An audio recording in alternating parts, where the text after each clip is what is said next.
Hello, everyone. It's week 29, and I don't have a whole lot to update. I haven't been updating because I feel like nothing too exciting has happened.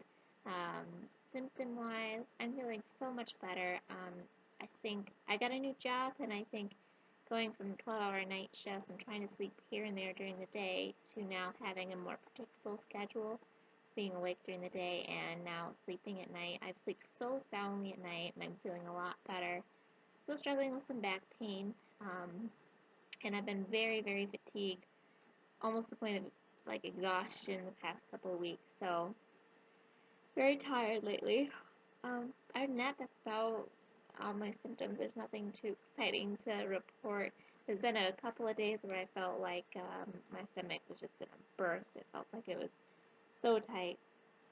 As far as baby, as I'm filming this, I'm week 29, day 3, and she is about as big as a small cabbage, 17 inches and almost 3 pounds.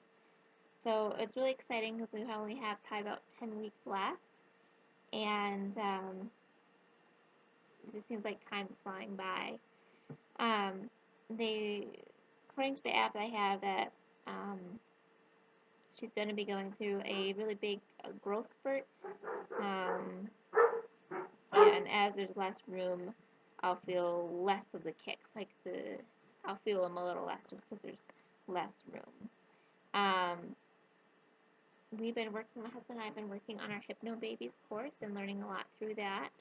Today I had my OB appointment. I asked her, what questions did I ask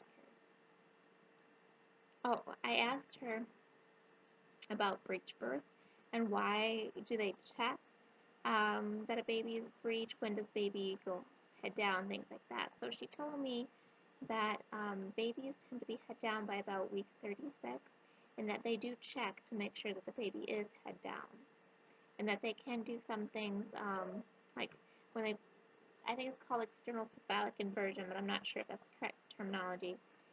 Basically, when they try to externally rotate the baby into the proper position. Um, but at this hospital, vaginal breech deliveries are not allowed. Um, and she said the reason is it's just too risky, being that the baby's head is the biggest part of the baby. And so if a baby is breech, then there's just too much of a risk that the baby's head would get stuck. I don't know if I agree with that completely, but whatever, that's their hospital policy, and just hopefully baby ends up in the right position and we don't have to worry about that. At all costs, I'd like to try and avoid a C-section. Um, so yeah, so I talked about breech babies, that, and I talked to her about water birth and if that was possible. And she said that regardless of the midwife that's on call, I'll have the option of laboring in the water. However, the midwife that I've mostly been seeing does not deliver babies in the water just because it's too hard for her physically anymore. The other midwife does. So it depends on who's on call that night if I want to deliver um, in the water. And who knows, maybe I won't deliver the night. I don't know quite how that works, if it's day or night.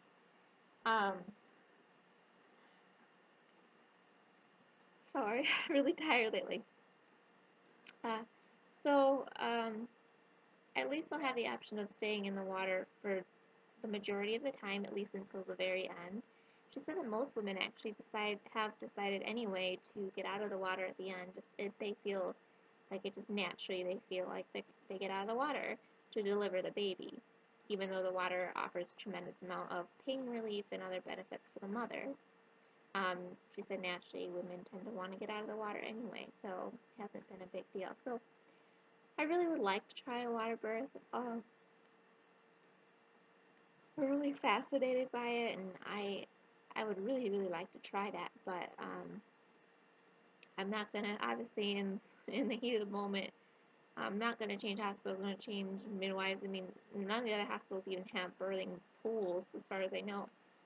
Um, so I'm not changing anything around, and I really like these midwives. So if I don't get to give birth in the water and deliver the baby in the water, that'll be fine. I'm still planning at least the very least, laboring in water. So, I also asked her, oh, I can't quit yawning. um, since we live an hour away from the hospital, when do we need to go to the hospital? And I didn't have enough paper to write on. I was kind of in a hurry. But I believe she said that they recommend you come in when contractions are at least a minute long, 5 minutes apart, and have been like that for at least an hour. And she said, obviously there's 3 stages of labor. The first stage being um, laboring and until you're 10 centimeters dilated. Second stage is 10 centimeters dilated to uh, birth of baby. And then the third stage is delivering the placenta. And then the famous transition phase, I talked to her about that. And that actually it's not a phase in itself, it's part of phase 1.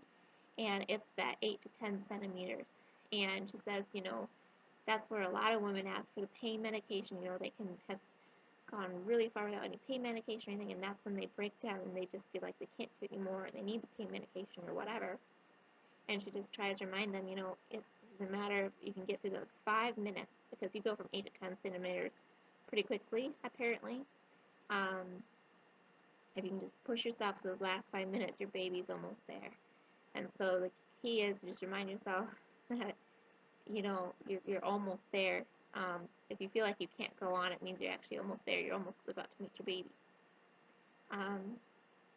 So yeah, so those are the questions I asked and the answers that I got this week. My appointments are every 2 weeks. Oh my gosh, I had quit yawning. So I'll have another appointment in roughly 2 weeks, and I might just do the vlogs after my OB appointments, unless something really exciting happens.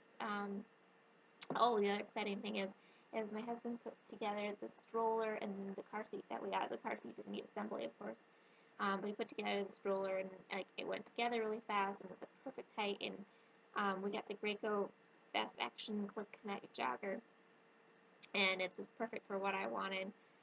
We live in a rural town, and not far from the country, and so we like to go on long walks, and so we really wanted the jogger, just for that all-terrain tire. And it's got really great tires, and everything's in good quality and sturdy, and um,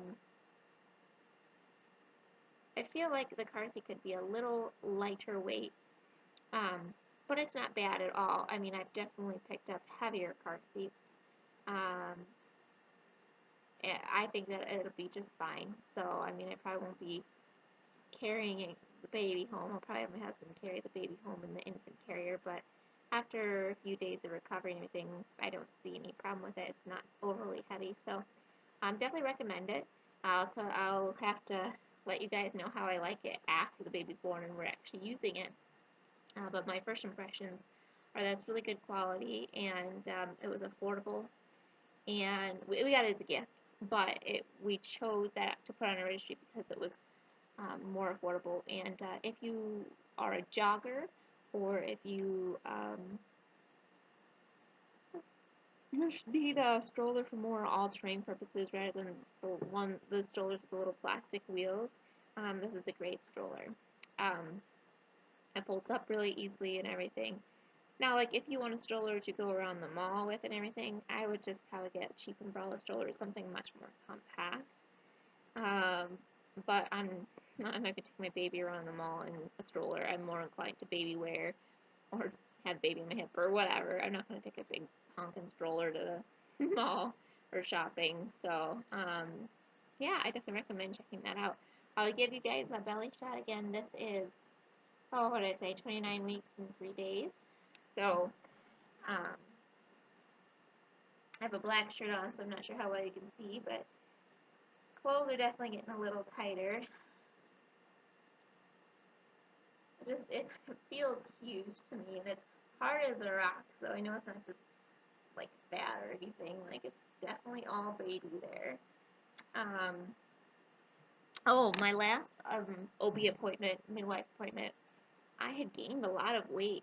I think I sprung up like, I don't even remember, but I was just shocked. I was like, how did I gain that much weight? I have not been that indulgent.